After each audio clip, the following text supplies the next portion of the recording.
Buonissima. È buona? Molto.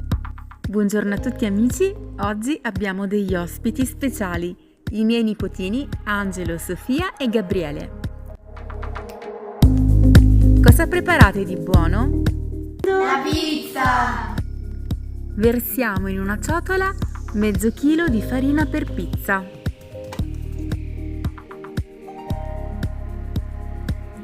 Abbiamo sciolto 8 g di lievito in 350 g di acqua con un cucchiaino di zucchero.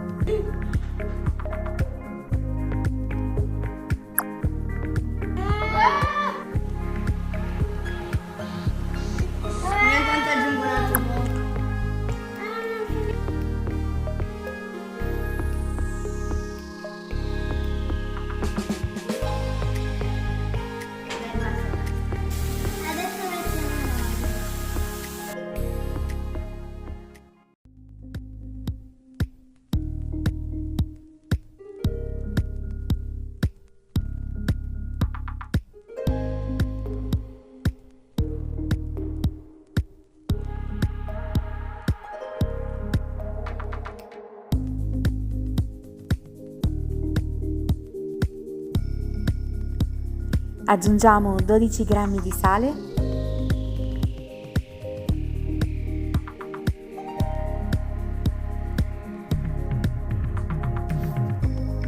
e dopo aver impastato molto bene possiamo coprire il nostro panetto e lo lasciamo lievitare per un'oretta al calduccio. Con questa dose otterremo 2 pizze da circa 60 cm. Possiamo farcirle come più ci piace. Noi abbiamo deciso di farle con würstel, patatine e scamorza tritata. Facciamo cuocere le pizze a 240 gradi per circa 15 minuti. Dopo le farciamo e le lasciamo in forno per altri 5 minuti. E voilà, sono pronte! Con lo stesso impasto possiamo fare delle crispelline di pizza buonissime. Basterà lasciar cadere un po' di impasto con un cucchiaio nell'olio bollente, lasciare cuocere per 4-5 minuti e voilà, crispelline pronte. Com'è? Buonissima.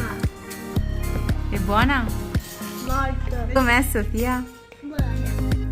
Grazie a tutti per aver guardato questo video. Se vi fa piacere lasciate un like, commentate e iscrivetevi al mio canale. Vi mando un bacione e un abbraccio e ci vediamo presto con una nuova videoricetta. Ciao!